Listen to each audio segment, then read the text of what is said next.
Hello! Ngayon gagawa tayo ng petals ng ating sunflower. Like this. Ayan. So ngayon, tingnan nyo itong quality niya, napakaganda. Ang kapal. Umpisa na natin kung paano tayo gumawa ng petals ng ating sunflower. This is fold natin into half, cut, tapos i-fold natin ng ganyan. Ito naman isa, i-fold din natin sa isang fuzzy wire. Dalawang petals ang ating magagawa.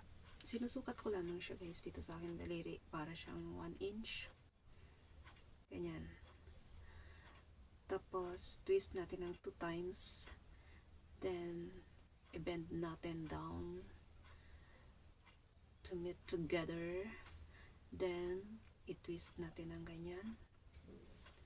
So, ayan na. Ayusin lamang natin kung kailangan pang ayusin. Yan ang ating petals para sa ating sunflower. So, another one. This is the half. Ito yung aking measurement, like 1 inch. Ito yung guhit ng aking daliri. Like that. So, twist with 2 times. Then, bend down. Ayan. Para mag-curve siya. Tapos, pag nag-meet na tong dalawang ito, i-twist natin siya. Para malak siya. So, kung kailangan pang ayusin, ayusin nyo. Pero kung hindi na okay na yan, so, ganun. Next, another one. Fold into half, cut it, then fold into half. So, ayan. Then, my measurement here. Hindi na kailangan ng roller. So, bend para medyo curve. Tapos, meet together.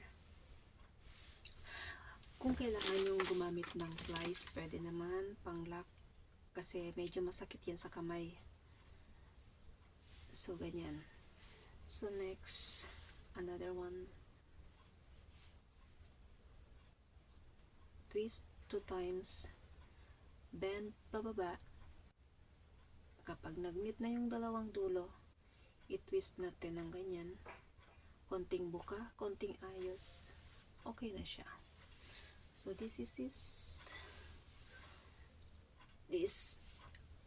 the petals for our sunflower. So, ayan guys, ang ganda ng ating fuzzy wire, yung quality niya. Nabili ko siya sa Taobao.